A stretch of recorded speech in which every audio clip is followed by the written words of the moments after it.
this is a big day. This is a big anniversary. So we're going to do a pop quiz about that. The year was 1984, not the book. The state was California, not the hotel. The initials are SETI. Yes, on this day, 33 years ago, the SETI Institute was founded. Awesome. Their mission to listen and watch the heavens.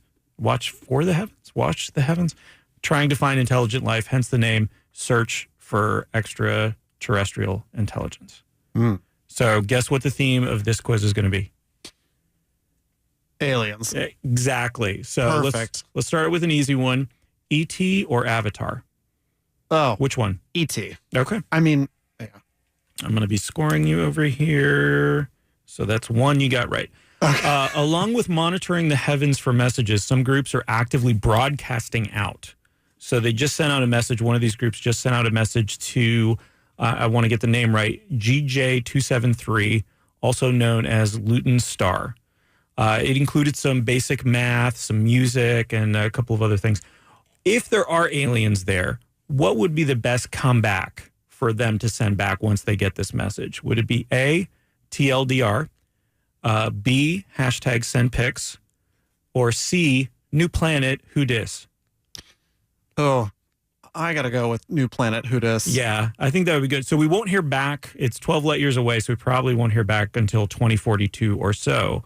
But if they responded with that, I think that would be hilarious. Oh, yeah. I'm going to send a reminder on my phone. Yes, please do that. As good as our telescopes are, scientists aren't always sure of what they're seeing in some of the blurry pictures. Obviously, we get from Hubble and some of the newer telescopes that are out there. Is it a planet? Is it habitable? Is it cheese?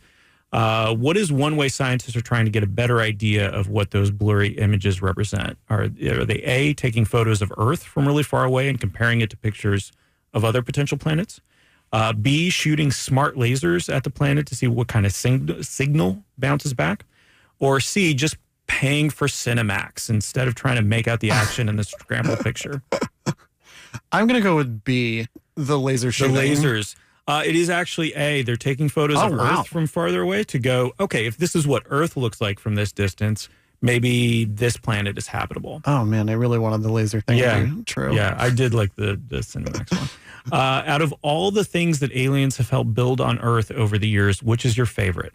A, the Egyptian pyramids, B, the Aztec pyramids, or C, the $10,000 pyramid, the old game show?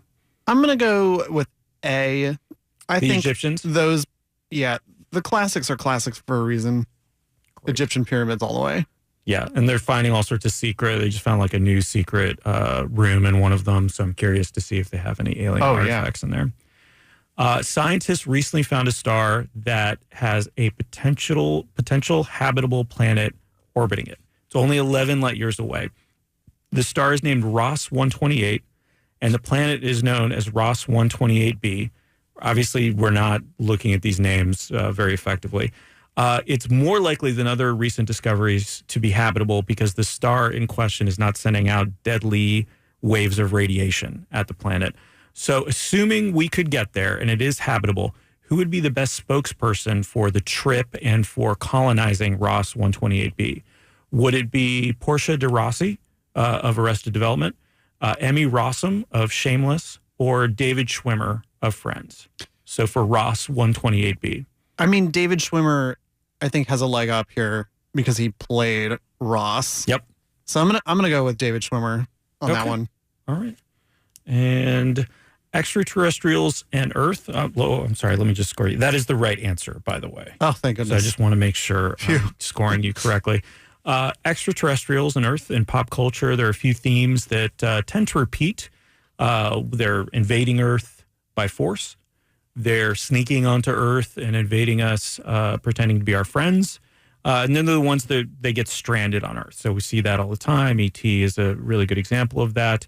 If you were to come across an alien living here and just found it one day, what would you do?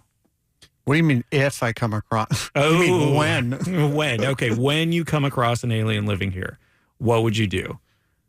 This is sort of the essay question, so I'm not going to give you some multiple choices here. I'm just curious.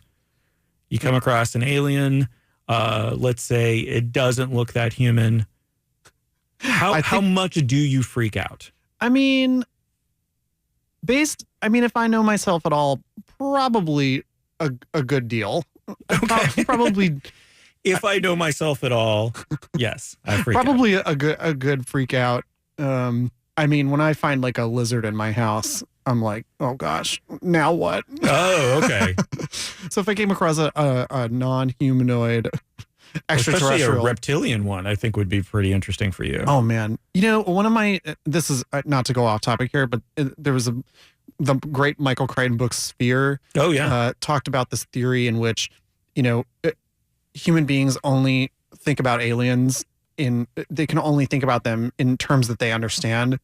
And so like, every iteration of aliens that you see in film and TV and things like that, it's all stuff that we can conceive of. Mm-hmm. But like, what if aliens arrive and it's nothing we've ever even thought of? Like they could be like a vapor or, something that human beings can't even perceive. And I find that very interesting. Yeah.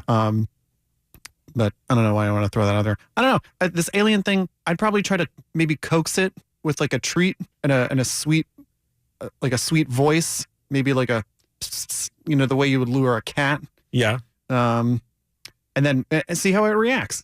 And then dissect it. Yeah. Well, yeah. Okay. Obviously, we're going to dissect it.